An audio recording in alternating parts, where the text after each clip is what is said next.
वो अभी अभी अपने डिपार्टमेंट से घर पहुंचा था और सामने ही उसकी माँ शालिनी जी बैठी हुई थी। उनके चेहरे से साफ नजर आ रहा था कि वो काफ़ी देर तक रोती रही हैं। सब ठीक है ना मामा? उनके पास बैठते हुए रणविजय सिंह बोला। ताशबी ने रिश्ता तोड़ दिया है, शालिनी जी बोली तो रणविजय उनकी तरफ हैरानी से देखने लगा। शालिनी जी ने तो जैसे उनके सिर पर कोई पहाड़ गिरा दिया था। ये आप क्या कह रही हैं? मेरी सगाई हुई है उसके साथ, वो तड़प कर बोला। वो शादी कर चुकी है कोर्ट में जाकर, शालिनी जी ने कहा तो वो होंठ भींच कर रह गया और अपने कमरे की ओर बढ़ गया। रणविजय सिंह की ताशबी के साथ 5 साल पहले सगाई हुई थी। वो पुलिस में एसपी के पद पर तैनात था और एक बहादुर बेईमानदार इंसान था। पर आज वो अपनी मोहब्बत के हाथों इसलिए हार गया क्योंकि उसकी बहादुरी और ईमानदारी दौलत के मुकाबले कुछ भी नहीं थी। ताशबी ने एक मशहूर बिजनेसमैन अनंत आहूजा से पसंद की शादी कर ली थी, जबकि कुछ ही दिनों बाद उनकी शादी होने वाली थी। आज उसकी मोहब्बत की कहानी ख़त्म हो गई थी। वो कमरे में जाकर गुमसुम पूरी रात सोफे पर बैठा सिगरेट पीता रहा और अपने आप को अंदर ही अंदर जलाता रहा। ताशबी से उसने दिल से मोहब्बत की थी। ताशबी का घर उसके घर के बराबर वाला घर था। जब उसने अपनी पसंद अपनी माँ को बताई तो उसकी माँ फौरन रिश्ता लेकर ताशबी के घर गई थी और उन लोगों को भी कोई ऐतराज नहीं था। यूं जल्दी ही दोनों की मंगनी हो गई थी। अगले दिन वो खुद को संभालते हुए फिर से अपने खोल में लौट चुका था। चेहरे पर किसी तरह का कोई भाव नहीं था। कुछ दिनों के बाद ताशबी की विदाई भी हो गई और वो रणविजय सिंह की जिंदगी से हमेशा के लिए चली गई। मगर रणविजय की दिनचर्या बही रही। सुबह निकलता, रात को देर तक बाहर रहता। उसने अपनी नाकाम मोहब्बत का मातम जरूर मनाया था, लेकिन अकेले कमरे में। चेहरे से उसने कोई भी भाव जाहिर नहीं होने दिया था कि वो ताशबी की बेवफाई से किस कदर टूट चुका है। आज उसकी तबीयत कुछ ठीक नहीं थी तो वो जल्दी घर लौट आया था। जैसे ही लॉन्च में दाखिल हुआ तो उसकी बहन जीनिया आई हुई थी। उससे मिलने के बाद वो पास ही बैठ गया। शालिनी जी ने नौकरानी को आवाज़ देकर चाय लाने को कहा तो वो वहीं बैठकर टीवी पर शो देखने लगा। अच्छा, तो तुम मुझे बता रही थी कि तुम्हारी ननद रमना की बेटी का फिर से रिश्ता टूट गया। अब क्या वजह हुई? अचानक शालिनी जी ने पूछा तो रणविजय भी चौंक गया। हाय मम्मा, क्या बताऊं मैं आपको? फिर से वही शर्त रख दी उसने। मेरी सास ने उसे बहुत समझाया। रमना दीदी ने भी कहा कि कोई बात नहीं, हम तुम्हें कुछ ना कुछ तो देंगे ही, फिर दिक्कत क्या है। मगर वो तो डट कर कहती रही कि ऐसे किसी इंसान से शादी नहीं करेगी जो मेरी दौलत की लालच में मेरी तरफ बढ़ेगा और जिसे दहेज का लालच होगा। वो दहेज के सख्त खिलाफ है। बाकी वो कहती है कि गिफ्ट जितने मर्जी दो, मुझे कोई ऐतराज नहीं, लेकिन अगर कोई दहेज की डिमांड करेगा तो मेरा उससे कोई लेना देना नहीं होगा। इस रिश्ते पर भी सब कुछ ठीक जा रहा था। लड़के वालों ने दहेज लेने से मना कर दिया था। हम सब लोग खुश थे कि चलो रोमा का घर बस जाएगा, लेकिन बस आखिरी टाइम पर लड़के की माँ के मुंह से गलती से निकल गया कि मेरी 2 लड़कियां हैं, बस दोनों को खुश कर देना। हमें भले कुछ मत देना, मेरी दोनों लड़कियों के लिए डायमंड का एक एक सेट बनवा देना। बस फिर क्या था, रोमा भड़क गई और रिश्ते से इनकार कर दिया और इसी वजह से उसका रिश्ता 3 बार टूट चुका है। जीनिया बोलती जा रही थी। तुम्हारी उस दौलत के घमंड में चूर भांजी में कुछ ज़्यादा ही अकड़ नहीं है, रणविजय ने मुंह बनाकर कहा।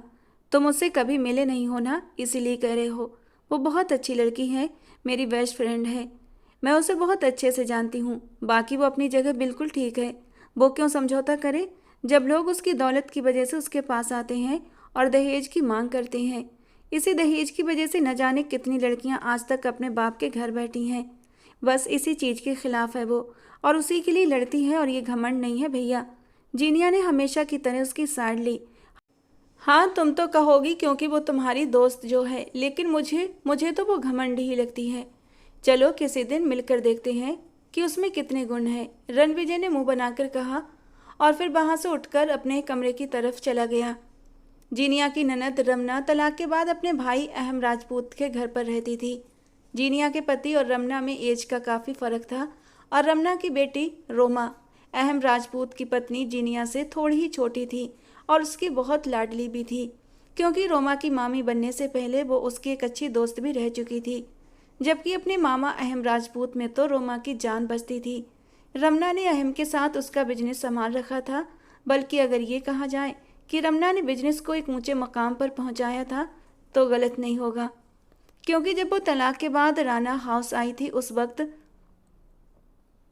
उसके कुछ ही वक्त बाद उसके पिता का सदमे से देहांत हो गया था और उस वक्त अहम अपनी हायर स्टडीज़ के लिए विदेश में था। कुछ समय के बाद जब वो वापस आया तो दोनों बहन भाई ने मिलकर बिजनेस को उस मकाम पर पहुंचा दिया कि राना इंडस्ट्री का नाम पूरी दुनिया में मशहूर हो गया था। एक दिन जब जीनिया रोमा के बुलाने पर उसके घर पूजा में शामिल होने गई तो अहम राजपूत उसे देखते ही उसका दीवाना हो गया था और पहले ही फुर्सत में उसने अपना रिश्ता भेज दिया और यूं चुटकी में सगाई और शादी हो गई। दोनों की जिंदगी पिछले 2 सालों से बहुत अच्छी चल रही थी, मगर रोमा का इन 2 सालों में 3 बार रिश्ता टूट चुका था। मैं तो कहती हूँ कि रणविजय के लिए उधर ही रिश्ता डाल देते हैं, क्या ख्याल है? शालिनी जी ने मुस्कुराते हुए कहा। अचानक शालिनी जी ने जीनिया के दिल की बात कह डाली। ये तो बहुत अच्छा ख्याल है मामा, मैं आज ही जाकर रमना दीदी से बात करती हूँ। अगर वो मान गई ना, बस फिर शादी पक्की समझिए, लेकिन उससे पहले आप रणविजय से बात कर लें, जीनिया ने खुशगवार लहजे में कहा। और फिर दोनों उसी वक्त रणविजय से बात करने चली गईं। उसने पहले तो साफ साफ मना कर दिया, मगर शालिनी जी के रोने पर घबराकर आखिरकार हाँ बोल ही दिया। और वैसे भी वो एक अमीर परिवार की लड़की से शादी करके ताशवी को ये जताना चाहता था कि उसके लिए रिश्तों की कोई कमी नहीं है। 1 महीने के अंदर अंदर रिश्ता तय हो गया था और शादी की तारीख भी फिक्स हो गई। आज रणविजय की शादी थी, मगर उसके चेहरे पर खुशी का नामो निशान नहीं था। शादी की कुछ ही देर बाद वो विदा करवाकर रोमा को अपने घर भी ले आया था, मगर अचानक ही केस के सिलसिले में उसे उसी रात बाहर जाना पड़ा, तो वो उससे मिले बिना ही निकल गया। रात के आखिरी पहर रणविजय कमरे में दाखिल हुआ तो कमरे की फजा में एसी की ठंडक के साथ मेहंदी उपटन और फूलों की मिलीजुली खुशबू ने उसका स्वागत किया था। उसने साइड में लगा बटन ऑन किया तो कमरे की हालत देखकर वो हैरान रह गया। बेड के बैग पर जो गुलाब के फूलों की लड़ियां लगाई गई थीं, वो एक तरफ उतार कर रखी हुई थीं। रोमा का जरीदार भारी लहंगा आधा सोफे पर और आधा जमीन पर था और गहने ड्रेसिंग टेबल पर बिखरे पड़े थे। रणविजय की साफ सुथरी और सलीकेदार आदत इस बिखराव को देखकर बुरी तरह बिगड़ गई। एक पल को तो वो जैसे चक्कर खाकर रह गया और फिर उसकी नज़र बिस्तर के बीचों बीच लेटी अपनी नई नबेली बीवी के चेहरे पर पड़ी। मेकअप से साफ निखरी हुई गेहुआ रंगत और मासूम चेहरा उसे जैसे एक झटका सा लगा। अब उसे समझ आया कि शादी पर ताशवी बात बात पर उस पर ताने क्यों कस रही थी। ताशवी ने कई बार कहा था, लड़की तो बहुत खूबसूरत ढूंढी है तुमने, मगर वो उसके ताने का मतलब समझ नहीं पाया था। ताशवी की दूधिया रंगत और तीखे नए नक्श के आगे रोमा की गंदमी रंगत कुछ भी नहीं थी। एक पल में ही ताशवी का हसीन गुलाबी सरापा उसकी आंखों के सामने घूमा था और सामने लेटी बेड पर एक नज़र उसने रोमा को देखा तो गुस्से की चिंगारियां उसके पूरे वजूद में उठने लगीं। आज उसे लगा जैसे उसका पूरा अस्तित्व किसी अनदेखी आग में जल रहा हो। वो फिर से हार चुका था। जिसे वो जताना चाहता था कि उसके लिए लड़कियों की कमी नहीं, आज वही उसकी हंसी बना रही थी। दिल तो चाहता था कि सब कुछ तहस नहस कर दे, मगर खुद पर काबू पाते वो वॉशरूम की ओर बढ़ गया। कुछ देर बाद फ्रेश होकर बाहर आया तो उसकी नज़र फिर से उसके चेहरे पर पड़ी। वाह, क्या रंग रूप है मैडम का। रणविजय दांत भींचते हुए बड़बड़ाया। और घमंड तो इन मैडम को ऐसा है जैसे खुद को कोई मिस यूनिवर्स समझती हो। इन मिस यूनिवर्स ने 3 बार अपना रिश्ता ख़त्म करवाया है। चेहरा अच्छा होता तो क्या करती ये। फिर उसने गहरी सांस ली, अपनी शेरवानी उतारी और कपड़े बदलने वॉशरूम में चला गया। कपड़े बदलने के बाद वो बिस्तर पर थोड़ा सा सिर टिकाकर बैठ गया, लेकिन दिल की जलन किसी तौर कम नहीं हो रही थी।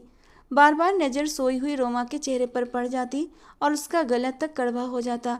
ऐसे ही जलते किलसते कब उसकी आंख लगी उसे पता नहीं चला। कुछ देर के बाद कमरे में तेज रोशनी पड़ी तो उसकी आंखें खुल गईं।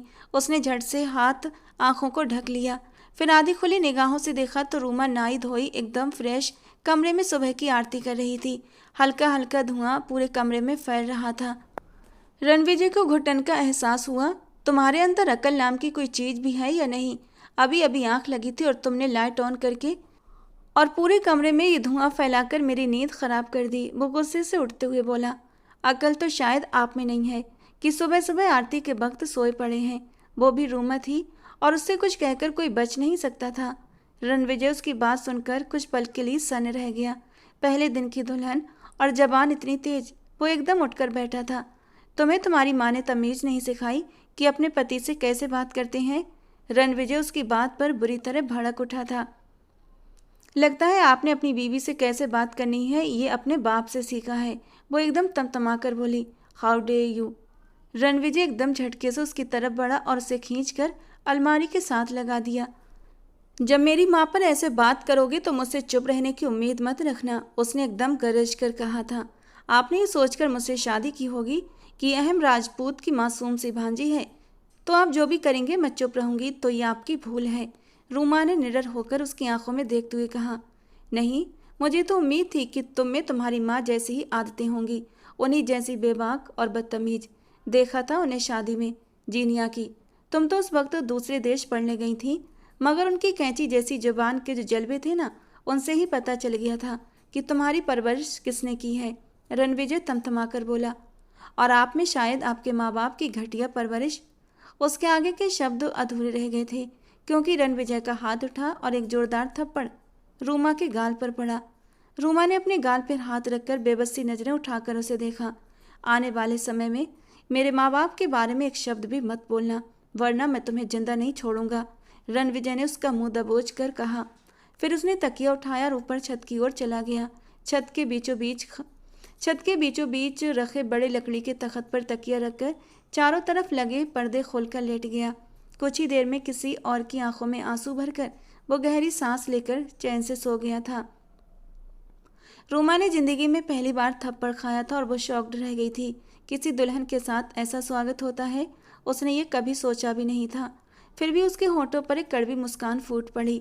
मेरी तकदीर भी आप जैसी निकली माँ, उसने दिल ही दिल में रमना को कहा। वो 15 साल की थी जब उसकी माँ का तलाक हुआ था और उसने पापा को रमना को बेरहमी से मारते हुए देखा था। रमना मार खाकर भी उस घर से जाना नहीं चाहती थी, मगर एक दिन उसकी माँ की सहन शक्ति का बांध टूट गया जब उसके बाप ने अपने कारोबार के लिए रूमा को बुरे कामों के लिए उकसाया। रमना तो जैसे पागल हो गई थी। उस दिन अपनी बेटी रूमा के लिए रमना ने पहली बार भुवनेश पर हाथ उठाया था और इस पर आग बबूला होकर भुवनेश ने उसी वक्त रमना को तलाक दे दिया। रमना अपनी बेटी को लेकर वहां से निकल आई। रूमा के नाना जब सारी हकीकत जाने तो अपनी बेटी के दर्द को देखकर गुमसुम से हो गए और उसी सदमे में भी इस दुनिया से चले गए। लेकिन रमना ने रूमा को हौसला दिया और साथ ही उसके मामा अहम ने भी हर पल उसका साथ दिया। रूमा ने दुनिया की और धर्म की दोनों तरह की पढ़ाई की और हर लिहाज से वो एक परफेक्ट लड़की बनकर उभरी। जब भी उसे कमतर समझने का एहसास हुआ, उसने अपनी एक गुरु माँ से बातें की जो हमेशा उसे वो आत्मविश्वास देती जिसकी उसे ज़रूरत थी। और फिर उसने अपना मकाम पहचाना। वो खुद से प्यार करती थी क्योंकि उसकी गुरु माँ ने कहा था, जो इंसान अपने आप से प्यार नहीं करता वो किसी से प्यार नहीं कर सकता। और अपने आप से प्यार करने का मतलब है हक के लिए लड़ना। अगर आप पर जुल्म हो रहा है तो उसके खिलाफ आवाज़ उठाइए। और आज फिर वैसी ही कहानी दोहराई गई थी। वो लड़की जिसने 1 महीने से अपनी शादी के खूबसूरत ख्वाब संजोए थे, सब कुछ एक झटके में छीन लिया गया। पर यह सब वो बर्दाश्त नहीं कर सकती थी। रूमा ने आंसू बेरहमी से पोंछे और दिल में रणविजय से कहा, ये पहली और आखिरी बार है मिस्टर रणविजय सिंह। अगर इसके बाद मेरे मुंह पर थप्पड़ आया तो तुम्हें तबाह करने में मुझे एक पल भी नहीं लगेगा। उसके बाद उसने अपनी पूजा अर्चना की और फिर बाहर आ गई। बाहर आई तो शालिनी जी नाश्ते की तैयारियां कर रही थीं। वो गुड मॉर्निंग कहते हुए डाइनिंग टेबल पर बैठ गई। बेटा तुम्हें कुछ चाहिए? जी आंटी, अगर चाय मिल जाए तो, उसने झिझकते हुए पूछा। तो शालिनी जी मुस्कुरा दी। मेरे रणविजय को भी यही आदत है, सुबह उठते ही चाय पीने की। उसकी आंखें तभी खुलती हैं। वो अभी अभी बाहर से आया है और मुझे चाय कहने का कहकर गया है। अब ऐसा करो, तुम अपने कमरे में जाओ, मैं तुम्हारे और उसके लिए चाय भेज देती हूँ, शालिनी जी ने प्यार से कहा। तो वो चुपचाप वापस चली आई। जब वो वापस आई तो रणविजय शर्टलेस वार्डरोब के सामने खड़ा था। उसे देखते ही रणविजय के माथे पर कई नसें उभर आईं। लेमन कलर की हल्की कढ़ाई वाली साड़ी, हल्का फुल्का मेकअप भी कर रखा था, लेकिन इसके बावजूद भी रणवीर के दिल पर दस्तक न दे सकी। अगर यही कलर ताशबी ने पहना होता तो इस कमरे में भी अपनी खूबसूरती से रोशनी भर देती। दोनों को कंपेयर करते ही उसके अंदर तक कड़वाहट उभरने लगी थी। सुबह सुबह अपनी शक्ल दिखाना जरूरी था क्या? वो मुंह बनाते हुए बोला। रणविजय सिंह, भाग कर नहीं आई हूँ, बैंड बाजा बारात के साथ मुझे लेने गए थे। अब अगर इस तरह का सलूक करोगी तो मैं बर्दाश्त नहीं करूँगी। और ये मत भूलना कि तुम्हारे साथ मेरा रिश्ता बहुत नाजुक है। तुम्हारी बहन मेरी मामी है। वो उसकी आंखों में आंखें डालकर चबाते हुए बोली, अपनी औकात दिखा दी ना तुमने। मेरी बहन तुम्हारे बारे में बिल्कुल गलत सोचती है कि तुम एक अच्छी लड़की हो। रणविजय सिंह ने तीखे लहजे में कहा। तो तुमको क्या लगता है कि तुम मुझसे कुछ भी कहोगे और मैं तुम्हें जवाब भी नहीं दूंगी? बता रही हूँ, समझ जाओ, क्योंकि अगर तुम वापस नहीं आए तो फिर मैं यहीं रहूंगी। और मैं कितनी बुरी हूँ इसका तुम्हें अंदाजा भी नहीं।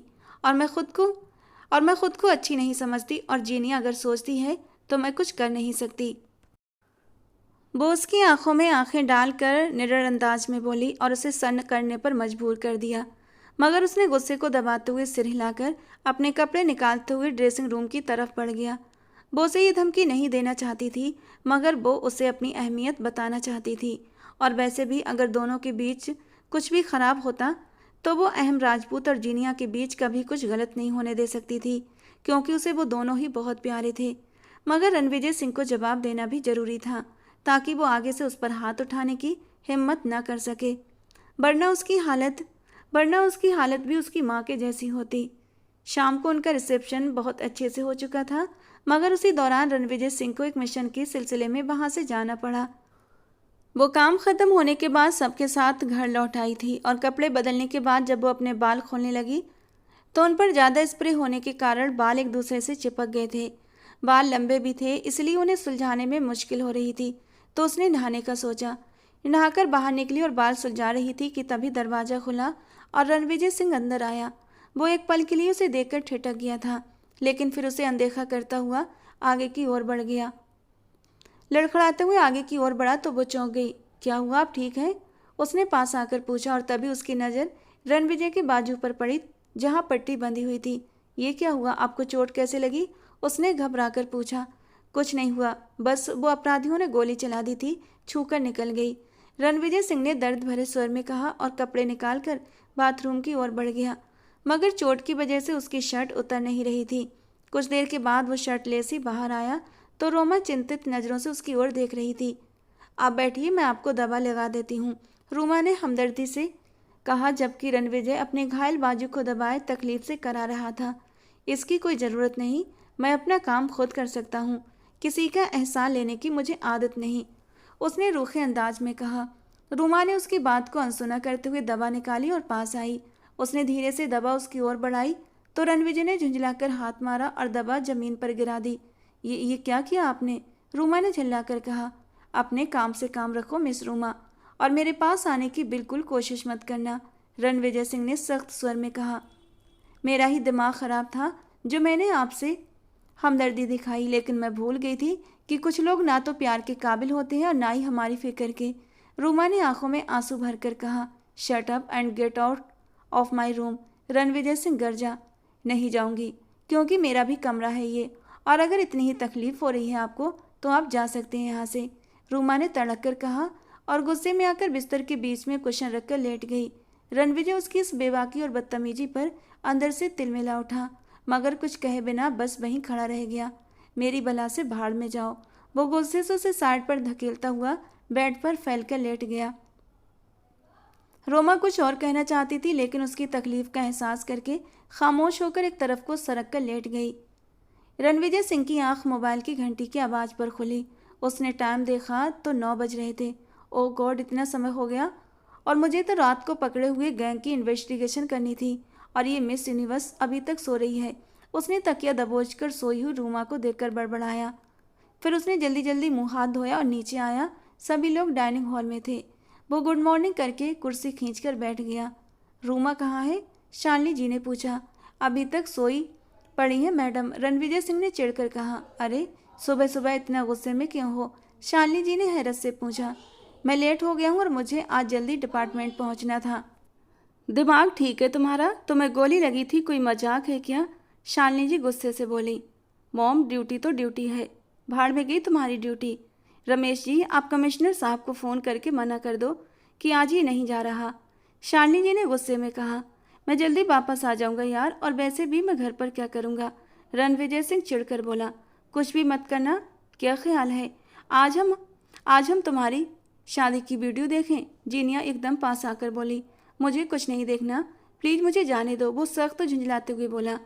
अगर तुमने घर से बाहर कदम भी रखा तो मैं तुमसे ज़िंदगी भर बात नहीं करूँगी। शालिनी जी अब इमोशनल ब्लैकमेल करने पर उतर आई थी। वो झुंझलाते हुए नाश्ता करने लगा, मगर उसका बाजू बहुत दर्द कर रहा था और बाएं हाथ से खाना भी मुश्किल हो रहा था। फिर भी वो मुश्किल से खा रहा था। रूमा बेटी, आ गई तुम? शालिनी जी की बात पर उसने देखा तो रूमा धुले हुए चेहरे और बालों का जोड़ा बनाए, कंधों पर दुपट्टा फैलाए पास की कुर्सी पर बैठ गई थी। और उसी समय ताशवी भी अपनी बालकनी में नजर आई थी। घर एक दूसरे से लगे हुए थे और बालकनी वाला हिस्सा रणविजय के घर में खुलता था। सुबह सुबह भी एकदम फ्रेश और एकदम स्टाइलिश वो अपने होंठ सुकेड़ते हुए अनायास ही दोनों का मुकाबला करने लगा। ताशवी चौदहवीं का चांद थी तो रूमा कम दूध वाली चाय। अपने एग्जाम्पल पर उसे खुद ही हंसी आई थी। अगर चाय में थोड़ा दूध ज़्यादा पड़ जाता तो क्या बुरा हो जाता। उसने एक नज़र उठाकर रूमा को देखा था, जो लापरवाही से नाश्ता करने में मगन थी, और जीनिया उसके चेहरे के हाव भाव देख रही थी। कुछ देर के बाद वो अपना कॉफ़ी का मग थामे लिविंग रूम में जाकर बैठ गया था। जीनिया अपने लिए भी एक कॉफ़ी का कप लाई और उसके बराबर जाकर बैठ गई। आज जो हुआ मैंने देखा। हसरत से ताशवी को देख रहे थे और शायद तुलना भी कर रहे थे। यकीनन आपके दिल ने कहा होगा, कहाँ सादगी भरी रूमा और कहाँ ताशवी। मगर अपने दिल से देखेंगे ना आप, तो आपको रूमा ताशवी से कहीं ज़्यादा खूबसूरत लगेगी। वो मुस्कुराते हुए बोली, बहुत ही मासूम है रूमा। उसका दिल जैसे आईने की तरह साफ है और जो उससे प्यार करता है उसके लिए जान देने से भी परहेज नहीं करती। हर समय मदद के लिए तैयार रहती है। कभी किसी का असाइनमेंट बनानी हो, कभी किसी के साथ अस्पताल जाना हो, कभी किसी बच्चे को चेकअप करवाना हो, ये सब काम रूमा करती है पूरी कॉलोनी के लिए। वो मुस्कुराती हुई बोल रही थी और रणविजय सिंह तंजिया अंदाज में हंस पड़ा। मगर तुम्हारी इस प्यारी सी भांजी को एक चाय का कप तक बनाना नहीं आता, जैसे शादी से पहले खुद के लिए बनाता था। अब भी सब कुछ खुद के लिए करना पड़ेगा। तुम्हें पता है, रात को लेट आता हूँ और कुछ ना कुछ खाने का मन करता है तो किससे कहूँगा। वो मुंह बनाकर बोला, ये हमेशा ऐसा क्यों होता है कि शादी से पहले जो लड़का काम करता है शादी के बाद करना छोड़ देता है, और जो लड़की शादी से पहले काम नहीं करती उससे मजबूर किया जाता है कि भाई काम करो। हम एक दूसरे को बदलते हैं या खुद ही क्यों बदल जाते हैं। ऐसा नहीं हो सकता कि आप खाना बनाएं और साथ में रूमा से कहें आओ खाना खाओ। ऐसे ही पति पत्नी का प्यार चलता है। अब मेरे और अहम जी के बीच देख लीजिए, इतनी मोहब्बत है कि वो मुझे प्याज तक नहीं काटने देते, क्योंकि प्याज काटने से मेरी आंखों में तकलीफ होती है। यहाँ तक कि शुरू में उन्होंने ये कह दिया कि घर में प्याज ही नहीं आएगा, बिना प्याज के ही सब्जी बनेगी। मगर मैंने उन्हें समझाया कि मुझे खाना बनाना अच्छा लगता है और उन्होंने मेरी ये बात समझी और मेरी हर डिश की भी इतनी तारीफ़ करते हैं कि मैं क्या ही बताऊं। यहाँ तक कि एक बार नमक ज़्यादा हो गया था तो उसकी भी उन्होंने इतनी तारीफ़ की, और जब मैंने गुस्से में पूछा आपने मुझे क्यों नहीं बताया, तो उन्होंने आगे से क्या कहा, तो क्या हुआ, कभी कभी गलती हो जाती है। बस यही तो औरत चाहती है मर्द से। आप उसे बदल कर प्यार करें तो वो कैसा प्यार है। वो जैसी है वैसे ही प्यार करें भैया। एक बार उसे समझिए प्लीज़, आप उसकी अच्छाइयों के कायल हो जाएंगे। वो दिल से खूबसूरत लगेगी आपको, जीनिया ने समझाते हुए कहा। प्लीज़ अब उसकी तरह मुझे लेक्चर मत दो, तुम्हें पता तो है मुझे ऐसी बातों से बहुत नफरत है। रणविजय सिंह चिढ़कर बोला तो वो अफसोस से सिर हिलाकर रह गई। वक्त का काम था गुजरना और वक्त गुजरता जा रहा था। उनकी शादी को 10 दिन हो चुके थे, मगर रणविजय सिंह ने एक दिन भी उसे नज़र उठाकर नहीं देखा था, और रूमा इस बात पर अब तक जैसे हीन भावना का शिकार होने लगी थी। हालांकि इस लड़की ने हमेशा अपना आत्मविश्वास हर जगह बनाए रखा था और वो खुद को कभी भी कम नहीं समझती थी। मगर इन कुछ दिनों में रणविजय सिंह ने उसे कम सुंदरता के इतने ताने दिए थे कि वो जैसे खुद का मुकाबला रणविजय सिंह से करने लगी थी। वो उस समय भी आईने के सामने खड़ी थी और रणविजय सिंह उसके पीछे खड़ा अपने बाल बना रहा था। लाल गोली रंगत वाला ये शहजादा उसके सामने रूमा बहुत साधारण सी लगती थी। चलो जल्दी करो, मुझे तुम्हें राना हाउस छोड़कर अपने डिपार्टमेंट पहुंचना है, वो बेजारी से बोला तो रूमा ने चुपचाप अपना बड़ा सा दुपट्टा अपने दोनों कंधों पर लिया। ये लेना जरूरी है क्या? क्या ऐसे ही नहीं जा सकती तुम? रणविजय सिंह ने गुस्से से कहा। औरत को जानते हैं औरत क्यों कहा जाता है? छुपाने की चीज़ होती है इसलिए, और मैं इसलिए ये लेती हूँ क्योंकि मुझे खुद का प्रदर्शन करने का कोई शौक़ नहीं है, वो सपाट शब्दों में बोली और फिर बाहर की ओर निकल गई। वो उसे राना हाउस छोड़ने के बाद अपने डिपार्टमेंट चला गया था और शाम को वो सीधे वहीं पहुंच गया। खाना खाने के बाद सभी लोग लिविंग रूम में बैठे थे और अहम राजपूत ने जीनिया को शादी की सालगिरह पर एक खूबसूरत घर का तोहफा दिया था। मेरा तोहफा? रूमा ने जल्दी से हाथ आगे बढ़ाया। किस बात का तोहफा? अहम ने जानबूझकर उसे चिढ़ाया। मेरी शादी का तोहफा नहीं दिया आपने अब तक, वो मुंह फुलाकर बोली। अच्छा जी, लीजिए आपका तोहफा। अहम ने अपनी गाड़ी की चाबी उसकी तरफ बढ़ाते हुए कहा। वाह, thank you mama, you are the best. Hi hi ahem, अपनी गाड़ी उससे क्यों दे रहा है? अभी पिछले महीने तो ही ली थी तुमने, रमना ने कहा। मामा आप चुप रहो, ये सिर्फ आपके लाडले भाई को ही पसंद नहीं थी, बल्कि मुझे भी बहुत पसंद है। और अगर ये दे भी दें तो ये मेरे हिस्से से देंगे। आफ्टर ऑल अपनी जायदाद का आधा हिस्सा मेरे और आपके नाम किया हुआ है। रूमा ने गाड़ी की चाबी उछालते हुए कहा। ओफ, ये लड़की कभी नहीं सुधर सकती। दीदी या मेरी शहजादी को कुछ मत कहा करें, और इसका शौक है तो इसे पूरा करने दें। अहम ने उसके चारों ओर हाथ फैलाते हुए कहा। बस ये सब तुम्हारी दी हुई शय है, तुम्हारे लाड प्यार ने इसे बिगाड़ कर रख दिया है। देखो जीनिया भी तो है ना, हर काम आता है उसे, मगर इसे तो रोटी का पेड़ा भी बनाना नहीं आता, रमना जी ने रूमा को डांटते हुए कहा। ओफ मामा, आपकी तान हमेशा मेरे खाना पकाने पर क्यों टूटती है? वो झल्लाकर बोली। हाँ तो कोशिश क्या करो ना, और वैसे भी पति का दिल खुश होता है जब जब पत्नी नए नए और स्वादिष्ट खाने बनाकर खिलाती है। अब देखो अहम कितना खुश होता है जीनिया के खाने से, रमना जी ने उसे समझाते हुए कहा, मगर वो कहाँ समझने वाली थी। वो जल्दी से बात बदल गई और बिजनेस के बारे में बात करने लगी। चलो फिर घर चलते हैं। कुछ देर के बाद रणविजय सिंह ने उससे कहा। लेकिन बाहर तो काफ़ी तूफानी बारिश हो रही है और ऐसे में आपका जाना ठीक नहीं रहेगा। मेरे ख्याल में अभी रुक जाइए, सुबह चले जाइएगा, अहम ने कहा। अरे नहीं ना, मैं कहीं और नहीं सो सकता, वो जल्दी से बोला। प्लीज़ यहीं रुक जाते हैं ना, रूमा ने विनती भरे अंदाज में कहा। ठीक है रूमा, आप यहीं पर ठहरिए और साथ में भाई भी यहीं पर ठहरेगा, ये मेरा आदेश है। ये कैसे बात नहीं मानेगा, मैं देख लूँगी उन्हें, जीनिया ने गुस्से से कहा। लेकिन प्लीज़ रणविजय भाई, प्लीज़ जिद मत क्या करो, जीनिया ने आंखों ही आंखों में उसे चेतावनी देते हुए कहा। रणविजय दिल ही दिल में बुरी तरह झल्ला गया था। रूमा रूमा बेटा, रणविजय को अपने कमरे में लेकर जाओ, रमना ने कहा। रूमा ने हाँ में सर हिलाया और रणविजय को लेकर अपने कमरे की ओर बढ़ गई। रणविजय जब उसके पीछे कमरे में प्रवेश किया तो उसका कमरा देखकर हैरान रह गया। डेको पेंट में गिरे शेड का जहाजी साइड बेड था और गिरे ही कलर के पर्दे लगे हुए थे। सामने पूरी दीवार में वार्डरोब बनी थी और टेरेस वाली साइड पर अलग जगह बनाकर दो आमने सामने कुर्सियां और टेबल रखी गई थीं। नाइस रूम, रणविजय के मुंह से अचानक निकला। आई नो, हमारे हाउस का सबसे बड़ा और खूबसूरत रूम है ये, और ये मेरे मामा जी ने स्पेशली मेरे लिए बनवाया है। गुड, मुझे खूबसूरत चीज़ें बहुत पसंद आती हैं। तुम्हारा रूम काफ़ी ज़्यादा खूबसूरत है और मैं हमेशा खूबसूरत चीज़ों की तारीफ़ करता हूँ, रणविजय ने कहा। जी, आप न सिर्फ खूबसूरत चीज़ों की तारीफ़ करते हैं, बल्कि आप कम सुंदर लोगों की भी अच्छी खासी तारीफ़ करते हैं, वो एकदम जलकर बोली। फिर कपड़े बदलने के लिए ड्रेसिंग रूम की तरफ बढ़ गई और वो भी चलते हुए टेरेस की तरफ बढ़ गया था। उसने पर्दे खोले तो चांद की रोशनी छनकर अंदर आ गई। वाओ अमेजिंग, रणविजय ने खोए हुए अंदाज में कहा। क्या देख रहे हैं आप? रूमा ने अपने बालों को जूड़े में बांधते हुए उसके पास आकर पूछा। चांद को, पता है मुझे हमेशा खूबसूरत चीज़ें बहुत आकर्षित करती हैं। अगर तुम भी अपने कमरे की तरह इतनी खूबसूरत होती तो शायद अब तक तुम और मैं बहुत करीब आ चुके होते। शादी से पहले मुझे नहीं पता था कि तुम खूबसूरत नहीं हो। आपसे किसने कहा कि मैं सुंदर नहीं हूँ? और आप ये कैसे सोच बैठे कि मैं सुंदर नहीं हूँ, जबकि भगवान जी कहते हैं हमने इंसान को सबसे अच्छा बनाया है। और जहाँ तक आपकी बात है कि आप सुंदर चीज़ों की तरफ आकर्षित होते हैं, तो ये आपकी अपनी सोच है। सच ये है कि इंसान जिस चीज़ की तरफ आकर्षित होता है वो अपने आप ही सुंदर लगने लगती है। और आप तो मेरी तरफ आकर्षित ही नहीं होना चाहते, तो मैं आपको सुंदर कैसे दिख सकती हूँ?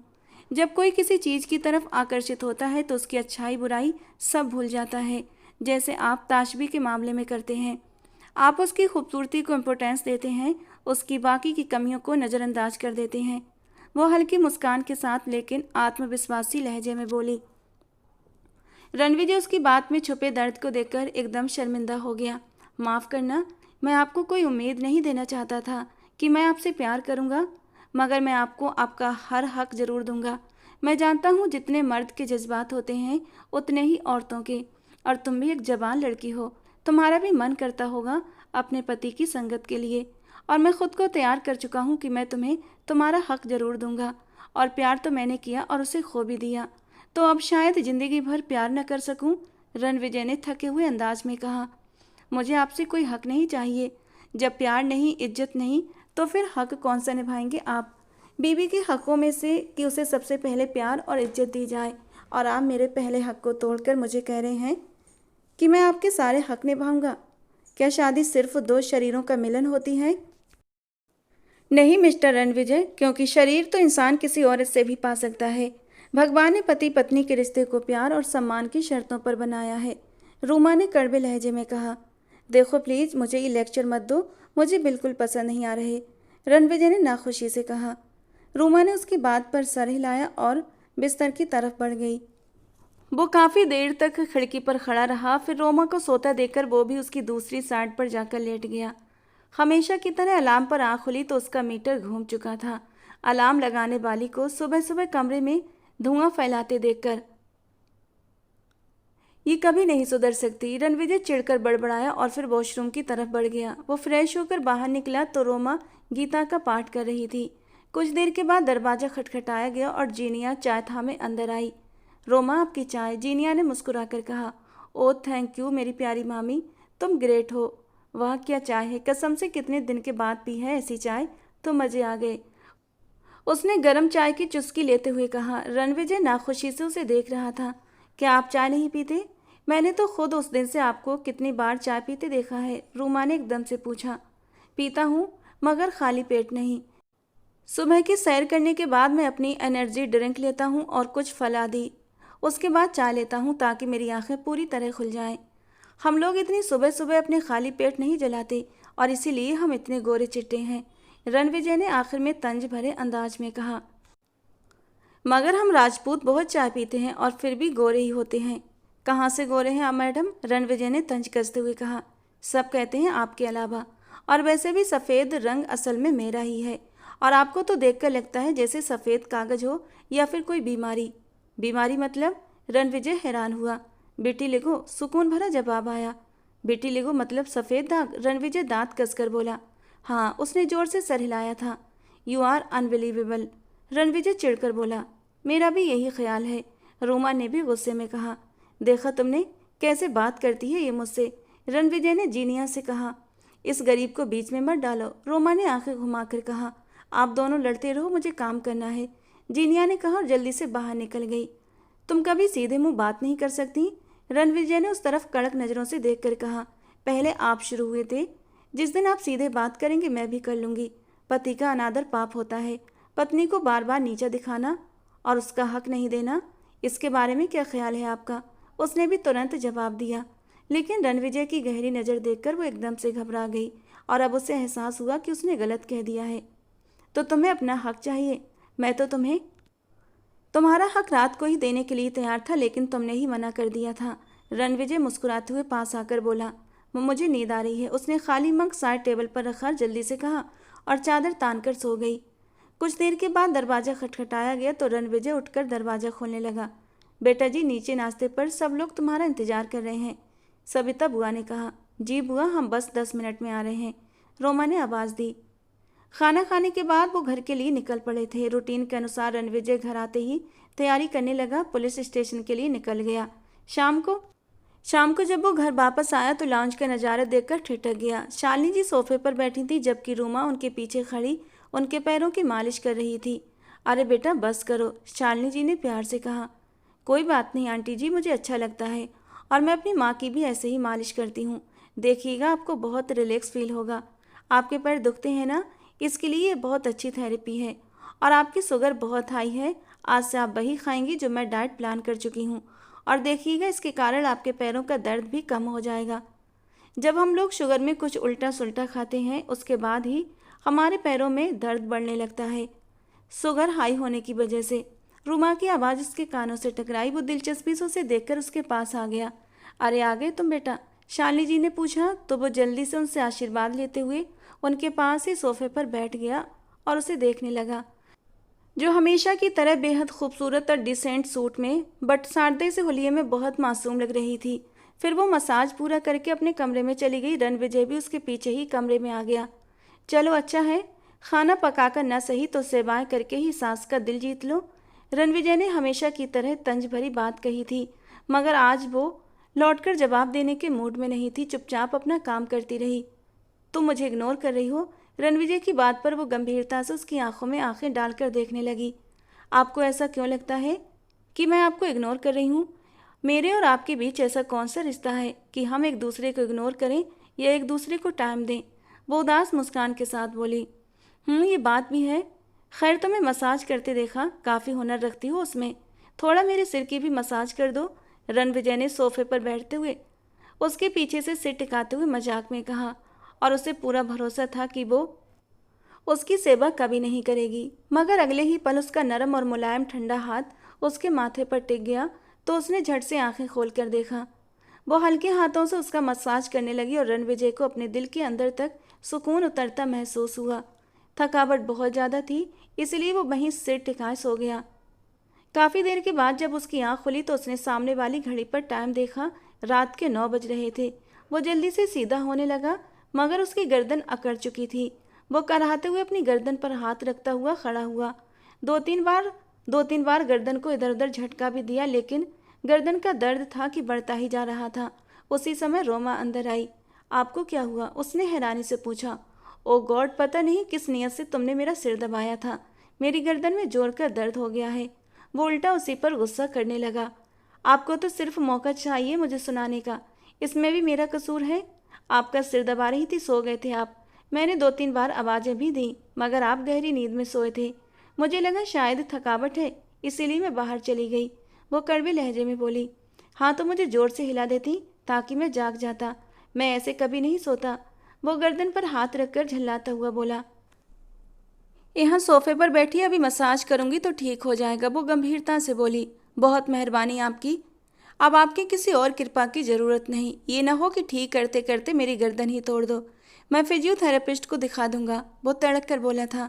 फिजियोथेरेपिस्ट ही हूँ मैं, मिस्टर रणविजय, और अगर चाहो तो आपको अपनी डिग्री भी दिखा दूँ। वो कड़वे लहजे में बोली। तो रणविजय ने चौंक कर उसे देखा। वाकई मुझे नहीं पता था। रणविजय ने जल्दी से कहा। आपको मुझ में इंटरेस्ट है तो आपको मेरे बारे में पता होना चाहिए। वो सिर हिलाकर बोली और फिर धीरे धीरे उसकी गर्दन पर अपनी नरम सी उंगलियां रख दी और फिर धीरे धीरे मसाज करने लगी। उसकी उंगलियों के स्पर्श का जादू विजय को अपनी गर्दन पर महसूस हुआ तो ऐसा लगा जैसे पूरे वजूद में करंट सा दौड़ा हो। एक सरसराहट थी जो उसे अपने घेरे में लेने लगी थी। वो जरा सा उसकी ओर झुकते हुए बड़े मगन से अंदाज में उसकी मालिश कर रही थी। उसके वजूद से उठती हल्की हल्की खुशबू रणविजय को मदहोश करने लगी थी।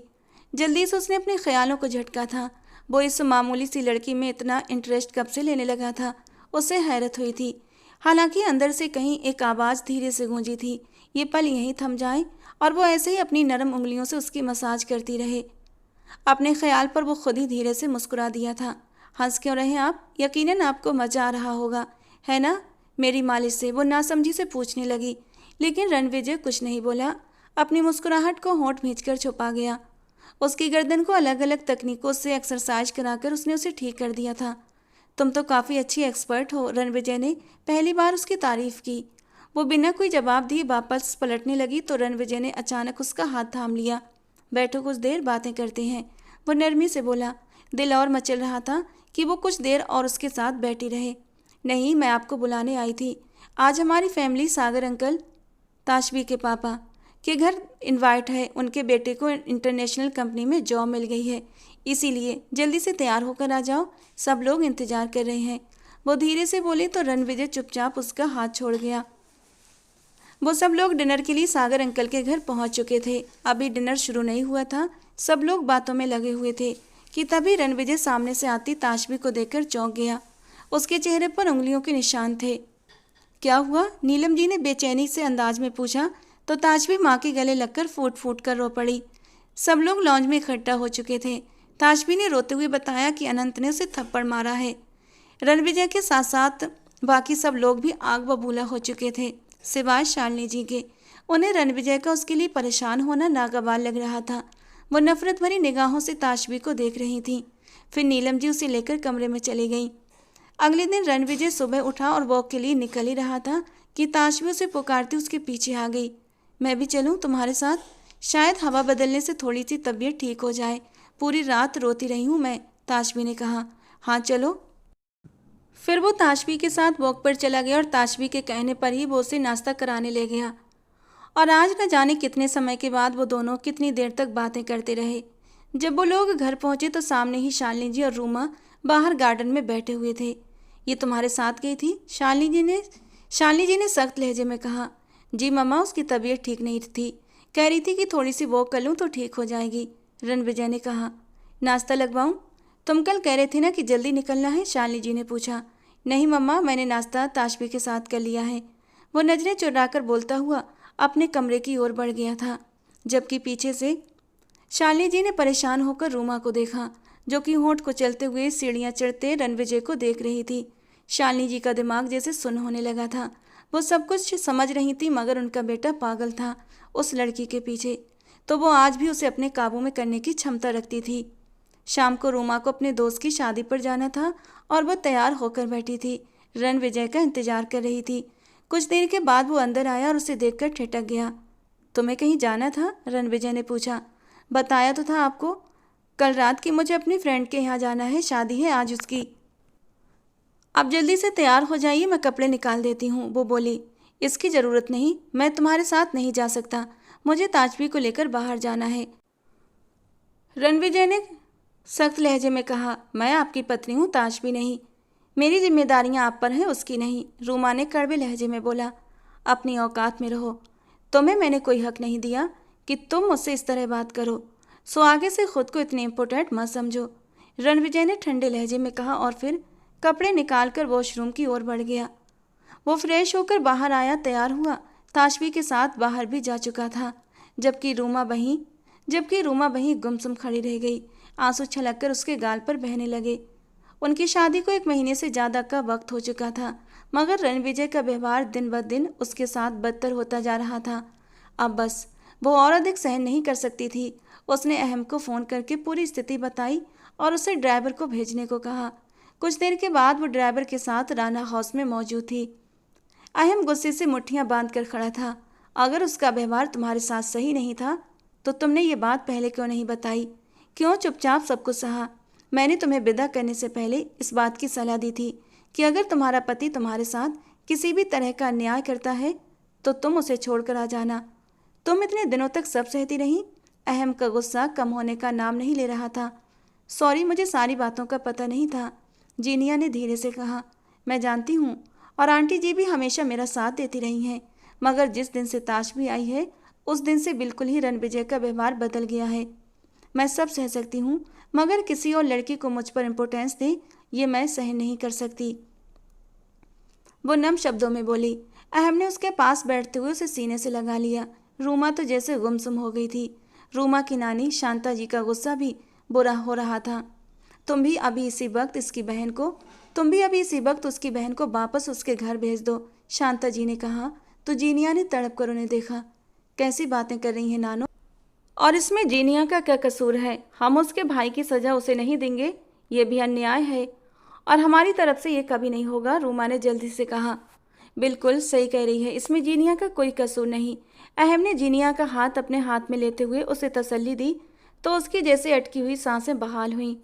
फिर जीनिया रूमा को लेकर उसके कमरे में आई। कितनी ही देर तक बैठकर वो उसे तसल्ली देती रही। रात तो जैसे तैसे गुजर गई और सुबह होते ही जीनिया अपने माँ के घर पहुंच चुकी थी, और तभी रणविजय और ताशवी बाहर से अंदर आए थे। शर्म नहीं आती आपको?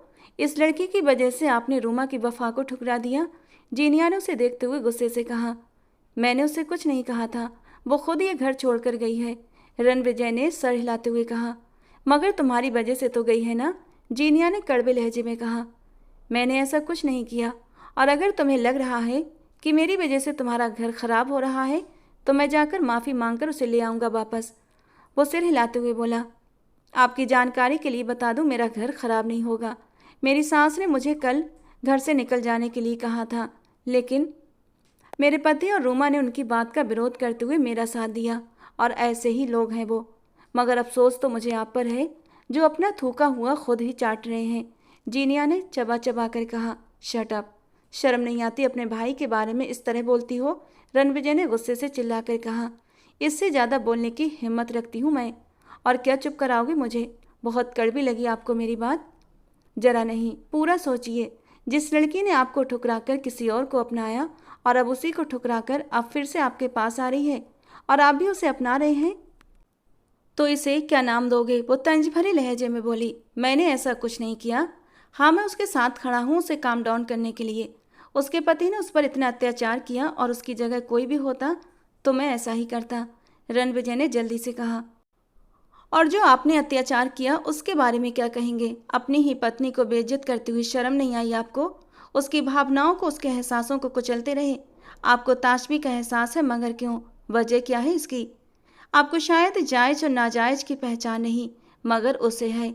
इसीलिए वो चली गई आपको छोड़कर। क्यों सहन करे वो आपका आपका ये अत्याचार? गलती हो गई मुझसे जो मैंने उस जैसी प्यारी और मासूम लड़की को आपके हवाले कर दिया। आप उसके एक नाखून के बराबर भी नहीं हैं, जीनिया ने कहा और फिर ताशबी और रणविजय पर एक नापसंदगी भरी नज़र डालकर अपना पर्स उठाकर वहां से चली गई।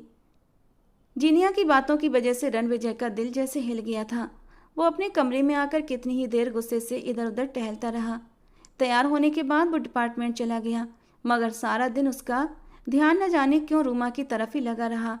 2 दिन के बाद जब वो रात को घर वापस आया तो ताशबी का पति आया हुआ था और ताशबी उसके साथ जुड़कर बैठी हुई थी और उसके दिल में जलन या तकलीफ नहीं हुई थी।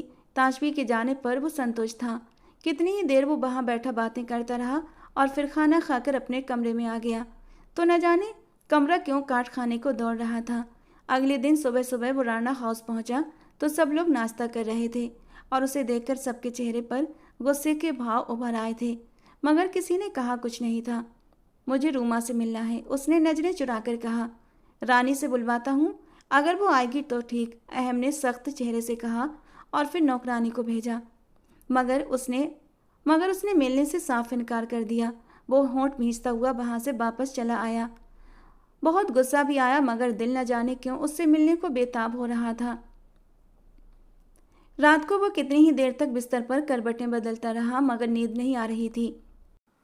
वो एकदम झुंझलाकर उठा और अपनी गाड़ी की चाबियां उठाई और राणा हाउस पहुंच गया। दीवार फांद कर वो पाइप के रास्ते से टेरेस से अंदर आया तो वो तकिए को बाजुओं में दबाए खुले बालों में सो रही थी।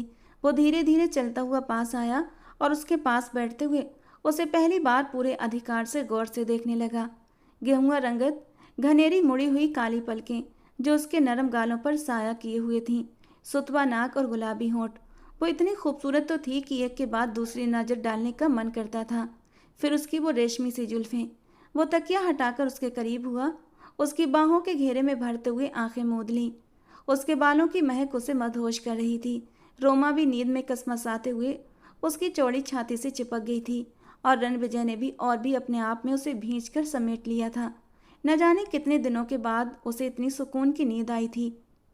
रूमा की आंख अलार्म से खुली थी, मगर कितनी ही देर तक वो खाली दिमाग से रही, क्योंकि वो 2 दिन से नींद की हैवी डोज ले रही थी। उसने अपना हाथ उठाकर थोड़ा सा ऊपर रखा तो उसका हाथ रणविजय की बियर्ड पर लगा था। वो एकदम चिल्लाकर उठ बैठी, जल्दी से साइड पर पड़े रिमोट से लाइट्स ऑन की।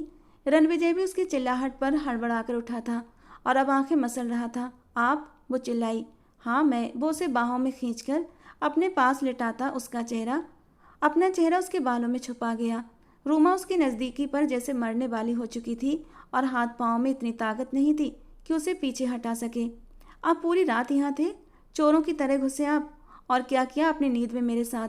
उसने जल्दी जल्दी खुद को टटोलते हुए पूछा। क्यों?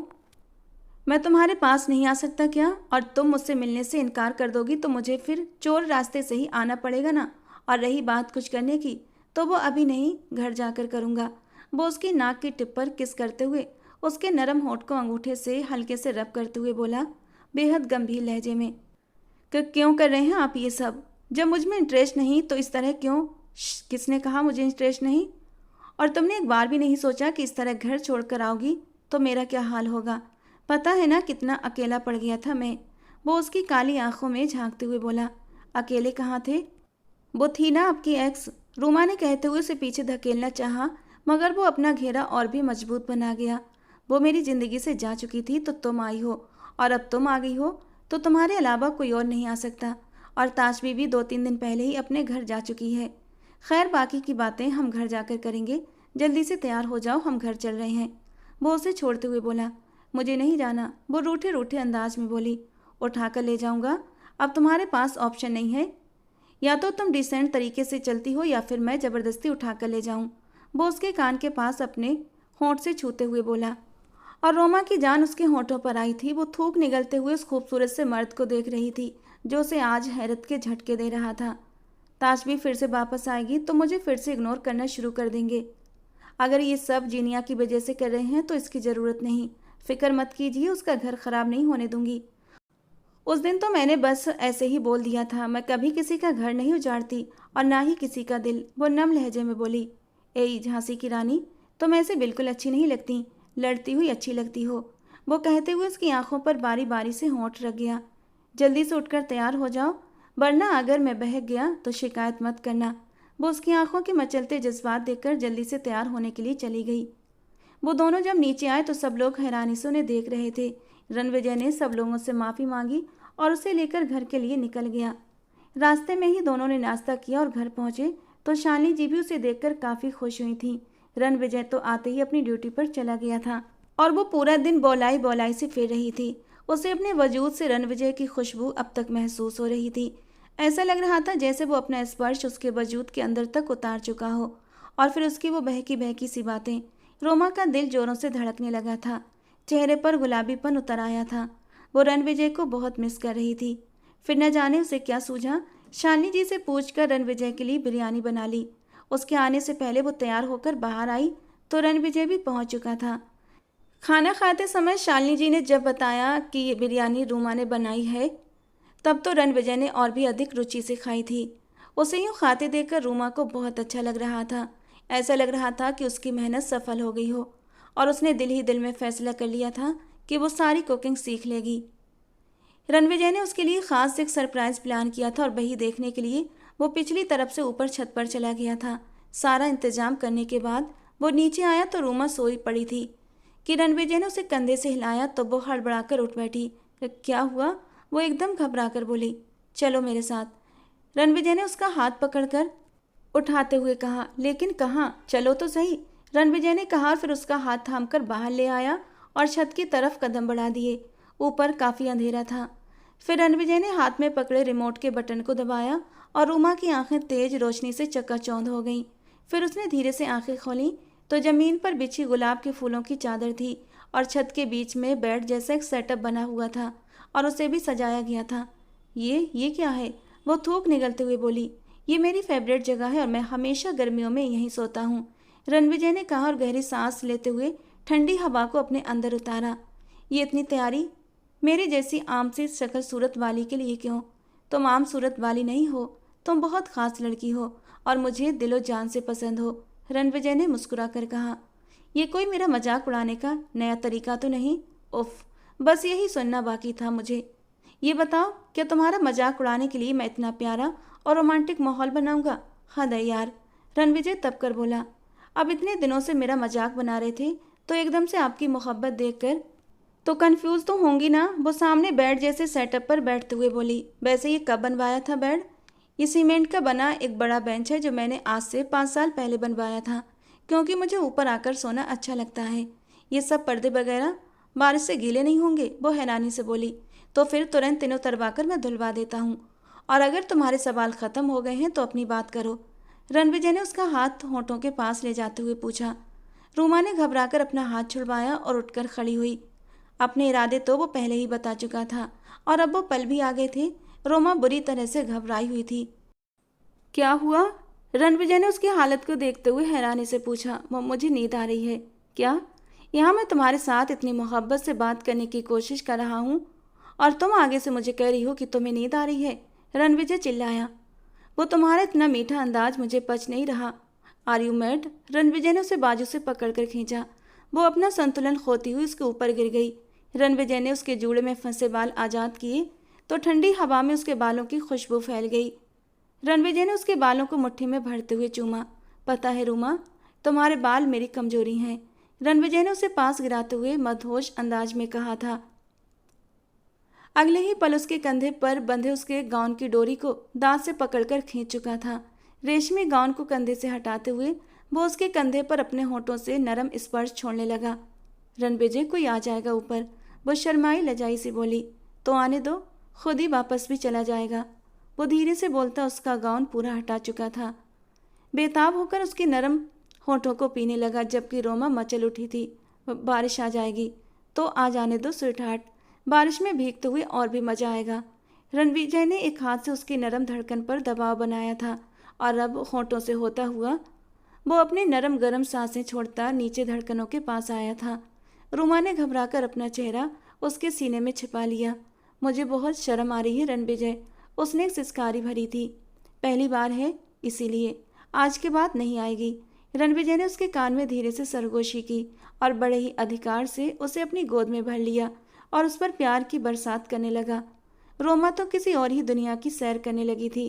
कभी रणविजय की उंगलियों की शरारत, तो कभी होठों का नरम गरम स्पर्श, तो कभी नरम वजूद पर जीभ की सरसराहट। उसका पूरा वजूद मचल उठा था। ऐसा लगा जैसे वो एक दहकता हुआ अंगारा बन गई है और इस आग को सिर्फ रणविजय के प्यार की ठंडी फुहार ही शांत कर सकती थी। और वो धीरे धीरे अपने प्यार की बारिश करता हुआ उसके दहकते जज्बातों को शांत कर रहा था। सुबह रूमा की आंख खुली तो वह अपने कमरे में बेड पर मौजूद थी। व्हाट द हेल, मतलब मैं सपना देख रही थी, लेकिन सपना हकीकत क्यों लग रहा है? रूमा धीरे से बड़बड़ाई। कुछ बेबाक से पल उसके दिमाग के पर्दे पर लहराए थे तो शर्म से लाल हुई थी। मैं इतनी बेशर्म तो नहीं थी जो इस तरीके के सपने देखती। फिर वो खोई खोई सी उठकर बैठ गई। दरवाजा खुलने पर चौंक कर देखा तो रणविजय था। वो घबराकर उठकर खड़ी हुई। रणविजय को देखते ही उसके स्पर्श की सरसराहट उसे अपने नाजुक हिस्सों में महसूस हुई तो दिल जोर से धड़क उठा। जल्दी से अपना मुंह रणविजय की तरफ से फेर लिया क्योंकि चेहरा शर्म से लाल होने लगा था। क्या हुआ?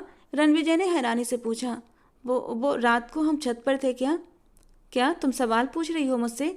रणविजय ने आंखें फाड़कर उसे देखते हुए पूछा। सो सॉरी, वो घबराकर बोली और फिर वॉशरूम की तरफ बढ़ने लगी कि रणविजय ने आगे होकर उसका रास्ता घेर लिया। स्वीटहार्ट, क्या हुआ? वो उसके स्वीटहार्ट कहने पर एकदम मुड़कर उसे देखने लगी। क्या हो गया है तुम्हें? ऐसे क्यों कर रही हो जैसे कुछ कंफ्यूज हो? रणविजय ने उसे कमर से पकड़कर अपने पास करते हुए पूछा। वो रात को? क्या अभी तक बेयकीनी में हो उस रात को लेकर? खैर, मैं तुम्हें ये बता दूं कि रात जो मैंने तुम्हें सरप्राइज दिया था और जो कुछ रात को हमारे बीच हुआ वो हकीकत था, कोई सपना नहीं।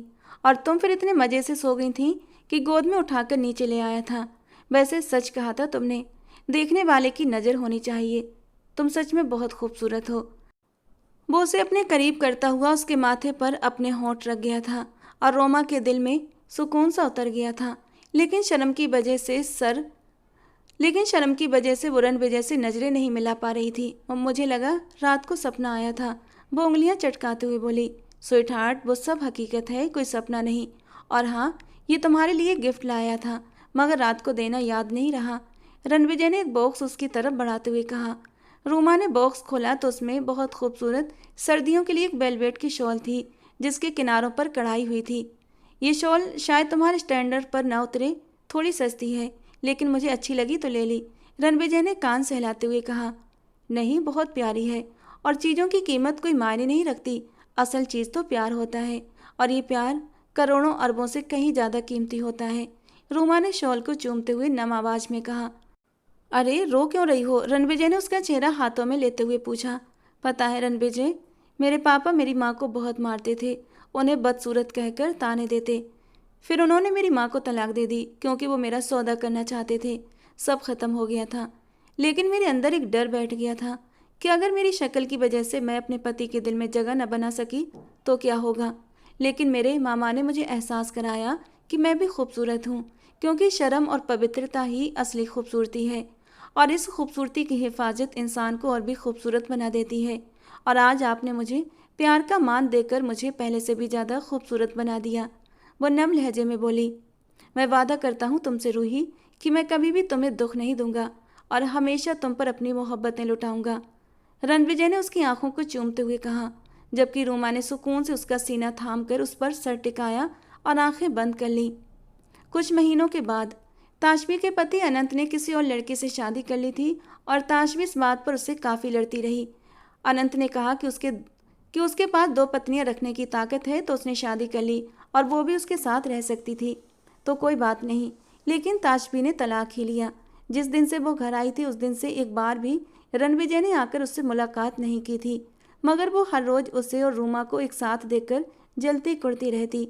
तो वो आज सीधे रणविजय के कमरे में आ गई थी, जो अभी अभी वॉशरूम से बाहर निकल कर आया था और वार्डरोब खोले अपने कपड़े तलाश कर रहा था। ताशबी ने पीछे से जाकर उसे गले लगा लिया।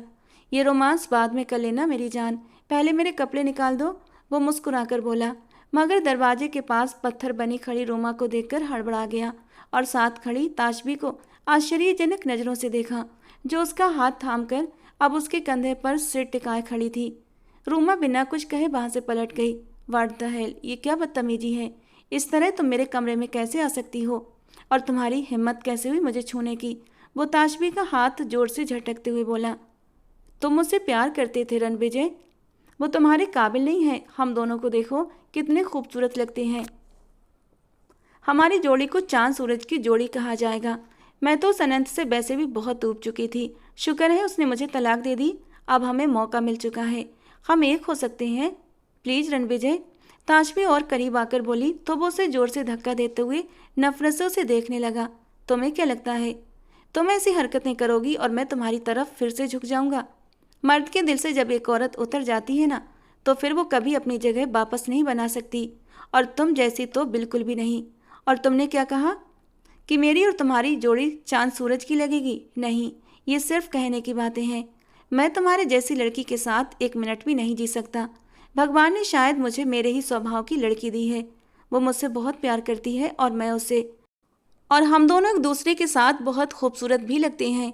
और पता है, तुम दिखने में उससे ज़्यादा खूबसूरत हो, लेकिन उसका दिल तुमसे ज़्यादा कहीं खूबसूरत है। वो दिल से खूबसूरत है। तुम उसकी जैसी नहीं हो जो रिश्तों को ख़राब करती हो। आगे से मेरे साथ ऐसी बकवास की ना तो मुंह तोड़ कर रख दूंगा, और फिर से मेरे कमरे में आने की हिम्मत भी मत करना। वो घृणा और तिरस्कार से बोलता चला गया और ताशबी उसे देखती रह गई। फिर वो उसके साइड से तेजी से बाहर आया और लिविंग रूम में सोफे पर बैठी रोती हुई रूमा के पास जाकर बैठ गया। विधवा हो गई हो जो ऐसे शोक मना रही हो? वो पास जाकर चिढ़कर बोला, तो उसने तड़प कर उसके होंठों पर हाथ रख दिया। कैसी बातें करते हो, अशुभ मत बोलो। वो उसका हाथ हटाते हुए गुस्से से बोली, मेरे साथ लड़ने में तो हर वक्त शेर रहती हो और अपने हक की बात करती रहती हो, और आज जब बोलने का मौका था तुमने कुछ भी नहीं बोला और वहां से चली आई। वो शिकायती निगाहों से उसे देखते हुए बोला, मैं खुद ही वापस आई क्योंकि मैं जानती हूँ आप उसे पसंद करते हैं। अगर वो आपकी लाइफ में आना चाहती है और आप उसे अपनाना चाहते हैं तो कोई बात नहीं, मैं हट जाऊंगी। वो सिर झुकाकर बोली, एक थप्पड़ मारूंगा जोर से तुम्हारे मुंह पर। समझती क्या हो खुद को तुम? इतने दिनों से झक मार रहा हूँ क्या तुम्हारे पीछे? दीवानों की तरह भागता हूँ, और अब भी उससे मुंह तोड़कर तुम्हारे पास आया हूँ।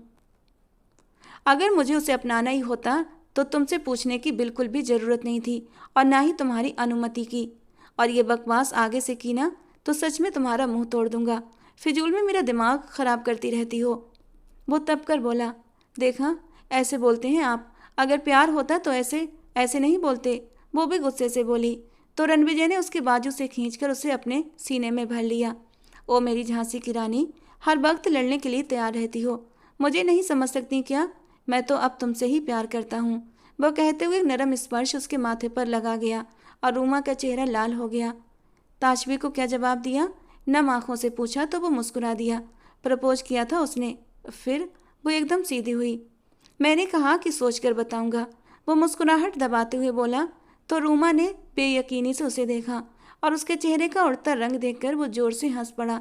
वो जवाब में नम आंखों से उसके कंधे पर मुक्के बरसाने लगी। वो मुस्कुराते हुए फिर से उसे अपने घेरे में ले गया और आंखें मूंद चुका था।